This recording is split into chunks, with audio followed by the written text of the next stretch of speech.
पन्ना home network में आपका स्वागत है। मैं हूं आपके साथ कादिर।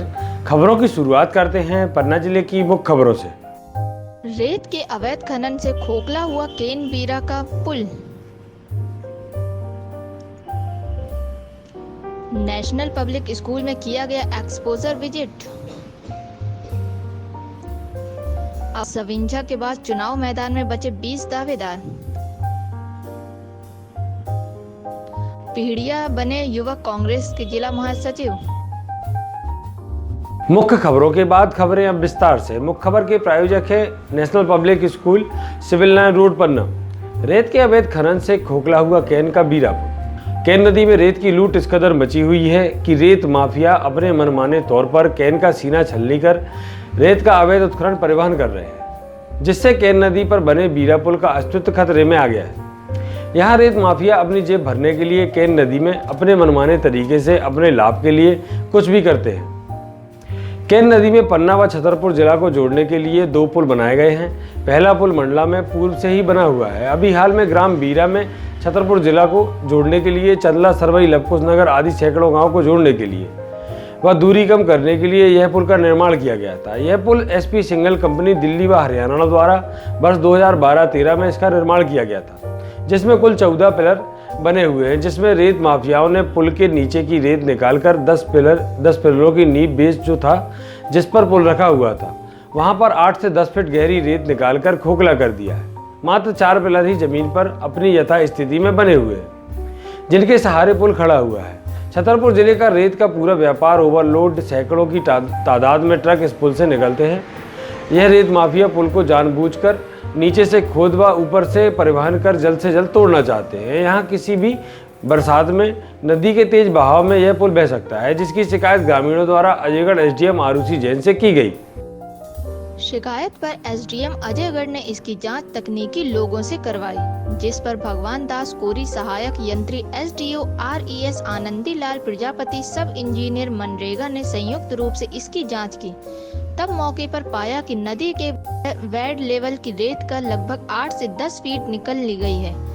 पियर के नीचे 4 पाइलर्स 8 से 10 फीट रेत निकलने से दिखने लगे हैं, जिससे पुल का बना बेस खतरे में आ गया है। टीम ने वहां की भयावह स्थिति के बारे में अपनी रिपोर्ट में बताया कि उक्त पुल वास्तव में कमजोर हो गया है। अगर इसके नीचे व आसपास में रेत का अवैध उत्खनन बंद नहीं करवाया गया तो पुल को क्षति पहुंच सकती है। नेशनल पब्लिक स्कूल में किया गया एक्सपोजर विजिट। लोक शिक्षण संचालनालय भोपाल के आदेशानुसार पन्ना नगर की उत्कृष्ट शिक्षण संस्थान national public higher secondary school की गुणवत्तापूर्ण शिक्षण प्रणाली का अवलोकन करने के लिए जिले के शासकीय विद्यालयों के प्राचार्य एवं व्याख्याताओं ने सुबह 7:30 बजे से विद्यालय पहुंचकर पूरे समय विद्यालय व्यवस्थाओं तथा कक्षाओं के अध्ययन की पद्धति, शिक्षक डायरी, छात्रों की प्रार्थना, राष्ट्रीय प्रतियोगिता आदि का अवलोकन किया गया, चर्चा की गई तथा अंत में शिक्षकों के बीच बैठकर विद्यालय को भविष्य में प्रदेश का उत्कृष्ट विद्यालय बनाने की संभावना से परिपूर्ण किया गया। इस एक्सपोजर विजिट में आए प्राचार्यों ने कक्षाओं में जाकर शिक्षकों के अध्यापन व अवलोकन किया। शासकीय शिक्षाविदों द्वारा नेशनल पब्लिक स्कूल के संबंध में विस्तृत जानकारी संबंधी उद्बोधन संस्था प्राचार्य RS सिगरौल एवं उप प्राचार्य उदय सिंह द्वारा दिया गया।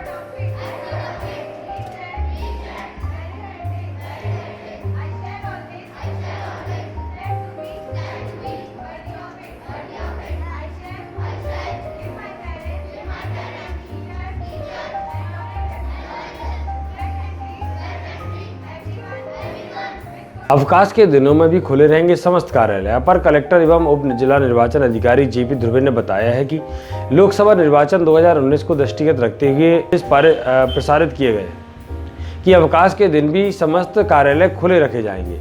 एक कर्मचारी की ड्यूटी निर्वाचन संबंधी डाक प्राप्त करने हेतु लगाई जाए। उन्होंने समस्त कार्यालय प्रमुखों को निर्देशित किए हैं कि निर्वाचन संबंधी डाक प्राप्त करने वाले कर्मचारी को निर्देशित करें कि कार्यालय में नियमित रूप से उपस्थित रहकर कार्य करें। उन्होंने निर्देशित दिए हैं कि निर्वाचन के दौरान कार्यालय बंद पाया जाता है तो निर्वाचन कार्य में किसी भी तरह का व्यवधान होता है तो संबंधित के विरुद्ध दंडात्मक कार्रवाई की जाएगी। समीक्षा के बाद चुनाव मैदान में बचे 20 दावेदार। चुनाव मैदान में कई बागी नेता ठोक रहे हैं ताल। कलेक्टर एवं रिटर्निंग ऑफिसर खजुराहो संसदीय क्षेत्र क्रमांक 8 मनोज खत्री से प्राप्त जानकारी के अनुसार उनके कार्यालय में निर्धारित तिथि तक जमा कराए गए नाम निर्देशन पत्रों की समीक्षा की गई। समीक्षा के उपरांत कुल 20 नाम निर्देशन पत्र विधिमान्य पाए गए। इसमें 2 मान्यता प्राप्त राष्ट्रीय एवं राजनीतिक दलों के अभ्यर्थियों के हैं। राष्ट्रीयगत राजनीतिक दलों के 7 अभ्यर्थियों के नाम निर्देशन पत्र हैं। इसी प्रकार अन्य अभ्यर्थियों के नाम निर्देशन पत्र विधिमान्य पाए गए, जिनमें 11 अभ्यर्थी शामिल हैं। रिटर्निंग ऑफिसर द्वारा बताया गया कि भारत निर्वाचन आयोग द्वारा नाम निर्देशन पत्र वापस लेने के लिए 22 अप्रैल की तिथि निर्धारित की गई है। इस तिथि को अभ्यर्थी उपरांत 3 बजे तक नाम निर्देशन पत्र वापस ले सकेंगे। विधि मान्य नाम निर्देशन पत्रों के संबंध में प्राप्त जानकारी के अनुसार मान्यता प्राप्त राष्ट्रीय और राजनीतिक दलों के अभ्यर्थियों में महारानी कविता सिंह नाती राजा Congress, BD Sharma Bharatiya Janata party, Ashwini Kumar Dubey Sarvodaya Bharat party से, जगदीश कुमार पांडे अखिल भारतीय अपना दल से, Deshpal Patel Ambedkar right party of India से, मनीष मिश्रा राष्ट्रीय आदर्श मेंबर पार्टी से, advocate Rakesh Kumar Shukla all India forward block से, वीर सिंह पटेल समाजवादी पार्टी से, संत कुमार शर्मा सम्रक उत्थान पार्टी से, अब्दुल इमरान निर्दलीय, गिरिराज किशोर उर्फ राजू पुद्दार निर्दलीय, जय प्रकाश चतुर्वेदी निर्दलीय, नरेंद्र पांडे उर्फ रामजी निर्दलीय, पर्वत सिंह निर्दलीय, भूपत कुमार निर्दलीय, मीना ललित रायवार निर्दलीय, राजकुमार निर्दलीय, सुकीर्ति जैन पूर्व विधायक निर्दलीय तथा पंडित सुधीर शर्मा निर्दलीय शामिल हैं। इन सभी अभ्यर्थियों ने निर्दलीय रूप से नाम निर्देशन पत्र जमा कराए हैं। उक्त विधि मान्य पाए गए नाम निर्देशन पत्रों को कोई भी अभ्यर्थी 22 अप्रैल को अपराह 3 बजे तक अपना नाम निर्देशन पत्र वापस ले सकता है। अवैध कच्ची शराब बेचने वाले आरोपी को धर्मपुर पुलिस ने किया गिरफ्तार। लोकसभा चुनाव निर्वाचन को देखते हुए पुलिस द्वारा अवैध मादक पदार्थ विक्रय करने वाले आरोपियों के खिलाफ कार्रवाई की जा रही है। इसी कड़ी में थाना प्रभारी धर्मपुर राकेश तिवारी द्वारा अभियान चलाकर थाना क्षेत्र में अवैध कारोबार में लिप्त आरोपियों के खिलाफ कार्रवाई की जा रही है। सूचना के आधार पर ग्राम नंदनपुर में राजेश उर्फ बाबूराम लोधी पिता लाल भैया लोधी उम्र 27 साल के द्वारा घर में अवैध शराब बनाकर विक्रय की जा रही थी, जिसे पुलिस ने छापामार कार्रवाई करते हुए बरामद किया गया। पुलिस के अनुसार 14 लीटर कच्ची महुआ की शराब तथा 5 डिब्बे लहान तथा बनाने वाले उपकरण आदि बरामद किए गए। पुलिस के अनुसार उक्त शराब की कीमत 2800 रुपये आकी गई है। आरोपियों के खिलाफ धारा 34 आबकारी एक्ट के तहत कार्रवाई की गई है। उत्कृष्ट पीढ़िया बने युवक कांग्रेस के जिला महासचिव ज्योतिराज सिंधिया के विचारों को जनमानस तक पहुंचाने के लिए पूरे प्रदेश में सिंधिया फैंस क्लब का गठन किया गया है। अजयगढ़ नगर में इस क्लब की जिम्मेदारी युवा नेता उत्कर्ष पीढ़िया को दी गई, जिन्होंने इस कार्य को बखूबी निभाया भी है। उनकी मिलनसारता को देखते हुए अभी उन्हें लोकसभा चुनाव में यूथ कांग्रेस का शिवपुरी जिले का प्रभारी भी बनाया गया था। उनकी इसी क्षमता को देखते हुए महाराज साहब ज्योतिराज सिंधिया व बुंदेलखंड व चंबल क्षेत्र के युवक कांग्रेस के प्रभारी पवन जायसवाल की अनुशंसा पर उत्कर्ष पीढ़िया को युवक कांग्रेस का जिला महासचिव नियुक्त किया गया है। उनकी नियुक्ति पर वरिष्ठ व उनके मित्रों जनों ने हर्ष व्यक्त किया है। खजुराहो लोकसभा सीट से राष्ट्रीय जनभावना पार्टी के प्रत्याशी मोहम्मद इमरान का बड़ा बयान, कहा देश में राम मंदिर का मुद्दा ही खत्म कर देंगे। भारत देश में राम मंदिर के मुद्दे को लेकर भारत की राष्ट्रीय पार्टियां हमेशा चुनाव के समय राम मंदिर का मुद्दा गरमा देती हैं। चाहे राष्ट्रीय कांग्रेस पार्टी हो या भारतीय जनता पार्टी, हमेशा ही राम के नाम पर वोट मांगने का काम करते हैं। राष्ट्रीय पार्टियों के राम मंदिर के मुद्दे को खजुराहो लोकसभा सीट से निर्दलीय प्रत्याशी राम मंदिर का मुद्दा ही खत्म करने की बात कर रहे हैं। खजुराहो लोकसभा सीट 8 से राष्ट्रीय जनभावना पार्टी से प्रत्याशी मोहम्मद इमरान का कहना है कि अगर मैं सांसद बना तो मेरा सबसे पहला मुद्दा यही रहेगा कि मैं सबसे पहले ईंट राम मंदिर में लगाऊंगा और राम मंदिर बनवाऊंगा, और राम मंदिर का मुद्दा ही देश में फिर खत्म हो जाएगा। क्योंकि चाहे जब ये भारतीय जनता पार्टी वाले हों या कांग्रेस पार्टी के नेता, हमेशा चुनाव में राम मंदिर का मुद्दा बना लेते हैं और जनता को गुमराह कर देते हैं। सर हमारे मुद्दे रहेंगे, सबसे पहले मैं राम मंदिर बनवाऊंगा, सबसे पहली ईंट मैं ही रखूंगा। ये जो बीजेपी और कांग्रेस वाले वोट की नीति करते हैं, इसको ही मुद्दा खत्म करूंगा सबसे पहले। कैसे मन में विचार आया आपके कि ऐसा करना चाहिए? ये सर हम भारतीय हैं, ये जो मुद्दा ये दोनों लोग पार्टियों ने, कांग्रेस और बीजेपी वालों ने बनाया है, इसको ही खत्म करेंगे हम। और क्या मुद्दे रहेंगे? और सर जो अस्पतालों में गए सुविधाएं नहीं मिलती मरीजों को, उसको करेंगे। और जो मुस्लिम समाज ने अगर रोका तो फिर क्या करेंगे? मुस्लिम समाज क्यों रोकेगा? कोई नहीं रोकता। ये बीजेपी और कांग्रेस वाले अड़ंगा डालते हैं, टोपी वाले और चुनैये वाले, ये दोनों लोग बीच में गड़बड़ करते, बाकी कुछ नहीं है। मुस्लिम चाहते हैं वहाँ पे मंदिर बने और हिंदू भी सभी लोग चाहते हैं वहाँ पे मंदिर आप बने। कभी गए हैं अयोध्या? नहीं, मैं सर अयोध्या नहीं, मुझे मौका नहीं मिला। बनने के बाद बिल्कुल मैं अयोध्या जाऊंगा वहाँ पे। क्या नाम है आपका? नाम? जी मेरा मोहम्मद इमरान नाम है। कौन सी पार्टी से चुनाव? मैं AMI और पीस पार्टी और राजग का समर्थक हूँ। अभी निर्दलीय फॉर्म डाला? जी अभी निर्दलीय फॉर्म डाला, वे फॉर्म लगा दूंगा, 20 तारीख को सर ने बोला हुआ है। कैसे प्रचार करेंगे आप? सर मैं पैदल भी प्रचार करता हूँ, खुद अपने पंपलेट लगाता हूँ और लोगों का सहयोग मांगूंगा, सभी लोगों का सहयोग मांगूंगा और युवाओं से कहूंगा कि आप लोग मेरे से जुड़िए। धन्यवाद। मुआवजा के नाम पर ठेंगा। 70 साल बाद पन्ना जिले में लोगों को रेल लाइन का काम शुरू होते ही रेल आने की उम्मीद जागी थी, पर लगता है कि प्रशासनिक लापरवाही के कारण रेल का निर्माण खतरे में पड़ सकता है, क्योंकि भूमि अधिग्रहण में जिला प्रशासन ने भारी लापरवाही बरती है। जिस मकान की कीमत 50 लाख है उसका मुआवजा 6000 बना दिया है, जिससे परेशान लोग दर दर ठोकर खाने को मजबूर हैं और इस रेल लाइन का विरोध करने लगे हैं। मुआवजा नीति के खिलाफ आवाज बुलंद की है। पन्ना में पन्ना सतना रेल लाइन का काम जोर शोर से चल रहा है, जिसके तहत 78 किलोमीटर की रेल लाइन बिछाए जाने का काम किया जा रहा है। लेकिन इस रेल लाइन के सर्वे में करीब 170 से अधिक परिवार के ऊपर अपने आशियाना तोड़ने का संकट मंडराने लगा है। दरअसल पुरुषोत्तमपुर की कॉलोनी रेल लाइन के सर्वे में आ रही है। ऐसे में प्रशासन ने इन्हें बेघर करने का नोटिस दिया है, बल्कि इनके साथ मुआवजा के नाम पर ठेंगा दिखा दिया है। जिन मकान की कीमत करीब 30 से 40 लाख रुपए है, उन्हें सिर्फ मुआवजा के नाम पर 6444 रुपए दिए जा रहे हैं। ऐसे में 170 से अधिक परिवार हैं। लोगों का कहना है कि रेल आए, यहाँ का विकास हो, अच्छी बात है, लेकिन हमारा आशियाना उजड़ जाए और उसका उचित मुआवजा ना मिले, ये कैसे आखिर हो जाए तो जाए कहाँ। ऐसे कई परिवार के लोग हैं जिनका आशियाना और टूटने के करीब है। लोगों का कहना है हमें उचित मुआवजा दें और हमसे हमारी जमीन ले लें। वहीं इस पूरे मामले पर जिला प्रशासन के आला अधिकारियों का कहना है कि क्या करें, जो शासन की गाइडलाइन कहती है उसी के हिसाब से मुआवजा दिया जा रहा है। हालांकि इस गाइडलाइन में सुधार के लिए शासन स्तर को लिखा गया है और वहां से कोई आदेश नहीं मिलता तो ठीक, नहीं तो मजबूरी में इतना ही मुआवजा देकर उनके घरों को गिरा देना होगा। दरअसल अधिकारियों ने प्लाट और भवनों का मुआवजा कृषि भूमि के आधार पर बना दिया। पीड़ित शासकीय गाइडलाइन या सतना और छतरपुर में दिए गए मुआवजे की नीति के आधार पर मुआवजा चाहते हैं। सर आपत्ति हम लोगों ने ये जताई है कि हम लोगों को ये जो प्लाट हम लोगों ने खरीदे हैं, रजिस्ट्री में भी मतलब डाइवर्सन है, डाइवर्सन का आदेश है, रिहायशी जमीन है और हम लोगों ने उस समय ये 3-4 लाख रुपए के लगभग प्लाट खरीदे थे, जिसकी वर्तमान लागत बाजारू रेट 10 लाख रुपए के लगभग है। इसमें हम लोगों ने बैंक से लोन लिया है, अपने पैसे लगाए हैं, मकान बना के तैयार किया है और उसको एक असंचित जमीन मान के हम लोग को 6444 रुपये मुआवजा का नोटिस मिला है। हम लोगों ने उसका जवाब लगाया है SDM कार्यालय में और निवेदन किया है कि यहाँ से रेलवे लाइन निकले, इसमें हम लोगों को कोई आपत्ति नहीं है, लेकिन मतलब हम लोगों का जो पर्याप्त मुआवजा बनता है जो उसका वैल्यूएशन कराया जाए और सही मुआवजा रेलवे की गाइडलाइन के अनुसार दिया जाए। अभी तक कितना मुआवजा की राशि आपने शो करी है कि हमें दिया जाना चाहिए? हम लोगों को इसमें वास्तविक राशि हम लोगों की लगभग 50 लाख के रुपए पूरे मकान बनवाने में खर्च हो गई है सर। अच्छा, कितने ऐसे प्लाट हैं यहाँ पे?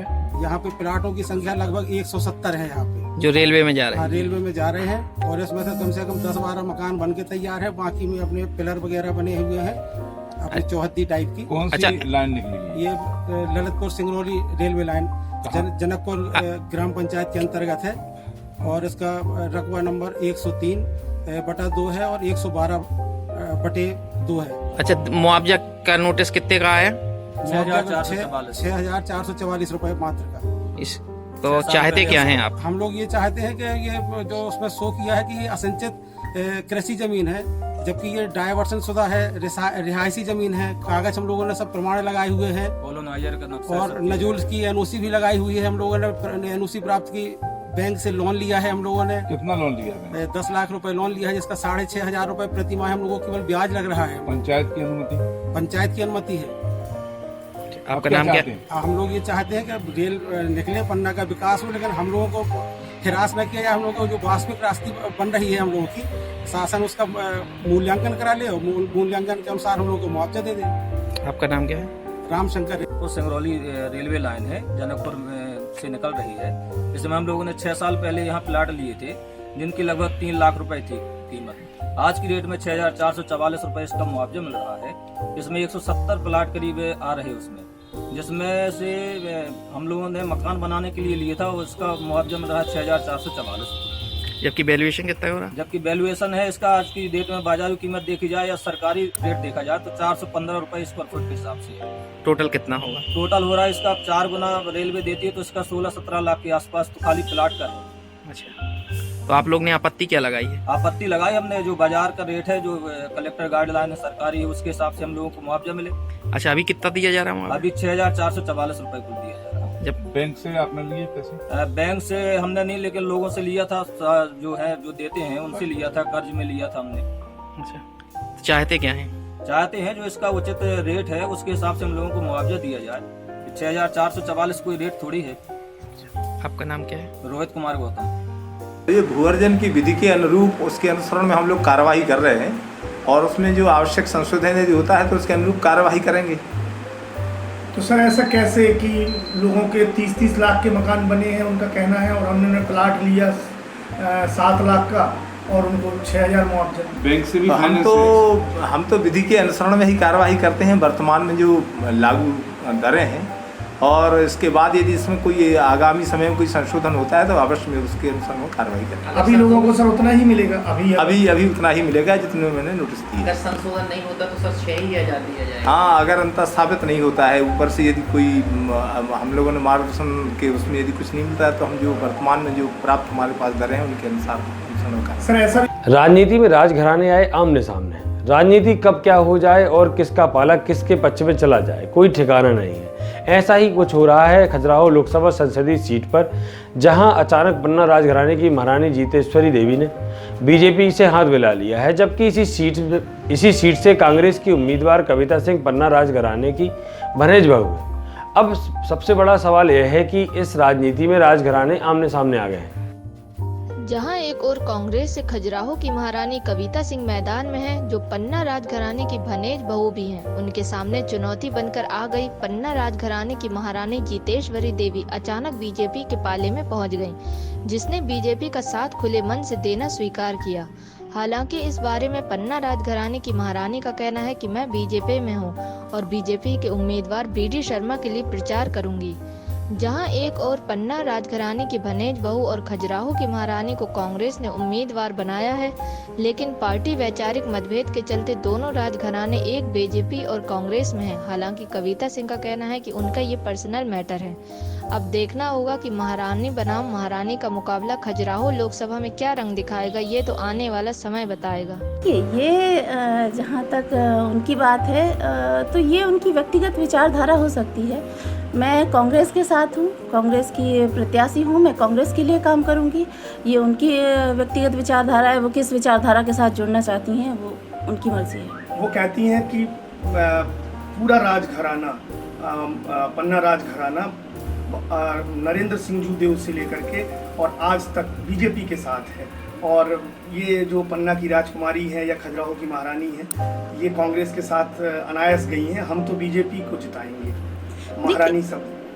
देखिए, ये जो सत्य है वो सत्य है कि भाई, और उनके उससे पहले भी, महाराज से पहले आप देखें तो पन्ना जो राजघराना था वो कांग्रेस में था। ये कुछ परिस्थितियों के कारण बीजेपी में आया। जहाँ तक मेरी बात है तो मेरे जो छतरपुर राजघराना है, राज परिवार है, ये हमेशा से कांग्रेस ही रहा है। चाहे मेरे दादाजी लेटेड महाराज रहे हों या मेरे फादर इन लॉ रहे हों, वो सभी कांग्रेस ही रहे हैं। तो मैं अपने उसी प्रथा का पालन कर रही हूँ जो मुझे मेरे पूर्वजों ने दिया है, तो मैं उसी प्रथा के। आप पन्ना राजघराने की भानेज बहू हैं? जी हाँ। तब भी वो आपका विरोध कर रही है। मैंने कहा ये उनकी व्यक्तिगत विचारधारा है। अब वो मेरा विरोध करना चाहती हैं तो मैं भाई रिश्ता जो है वो तो रहेगा। रिश्ता तो ना मैं काट सकती हूँ ना वो काट सकती हैं। मैं भानेज बहू हूँ, मेरी माँ यहाँ की राजकुमारी हैं, प्रिंसेस हैं। तो जो मेरे माँ साहब हैं, मेरे मदर इन लॉ हैं, अब ये उनकी व्यक्तिगत विचारधारा। इसमें मैं महारानी बनाम महारानी चुनाव होगा क्या?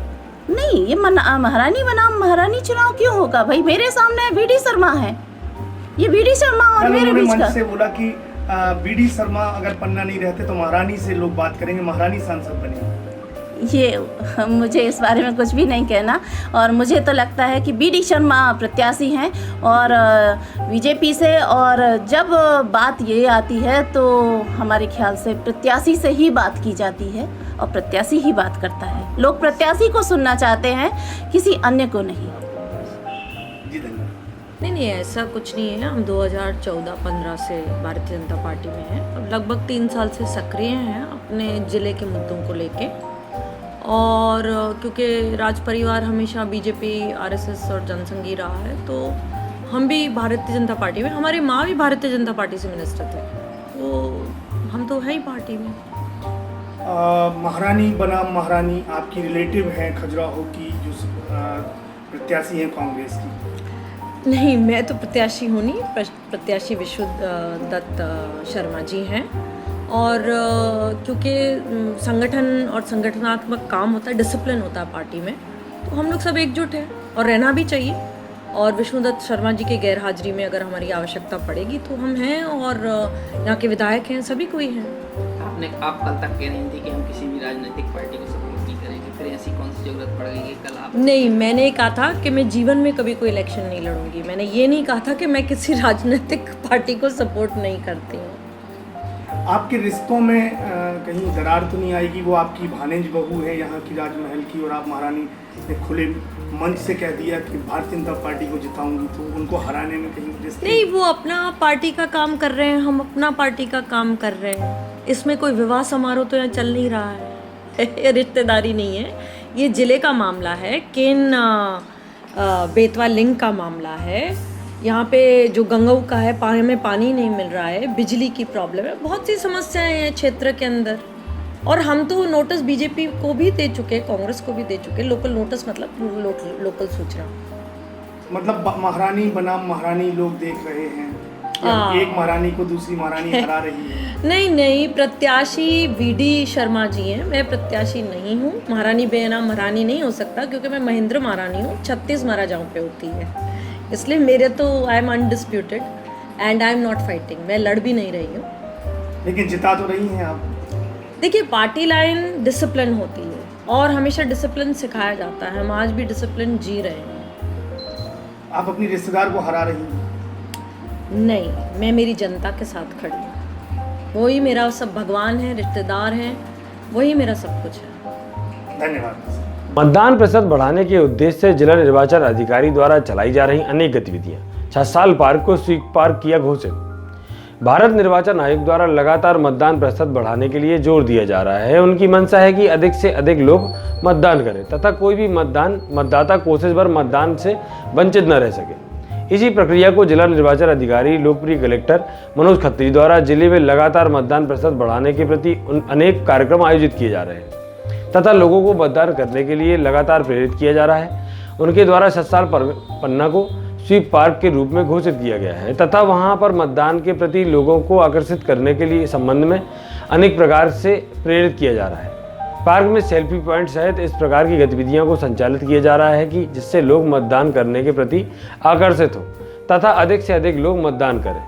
नगर में लाउड स्पीकर से अनाउंस भी मतदान करने के लिए किया जा रहा है तथा संपूर्ण जिले में विद्यालयों तथा अन्य कार्यालयों में मतदान पाठशालाओं का आयोजन किया जा रहा है। आम लोगों को मतदान के लिए प्रेरित किया जा रहा है। दिव्यांग मतदाताओं को मतदान के लिए जाने के लिए सुविधाएं प्रदान की जाएंगी। इसके परिणाम भी विधानसभा चुनाव के दौरान देखने को मिले थे कि इन्हीं सब कार्यक्रम के चलते विधानसभा चुनाव में मत प्रतिशत काफी बढ़ा था।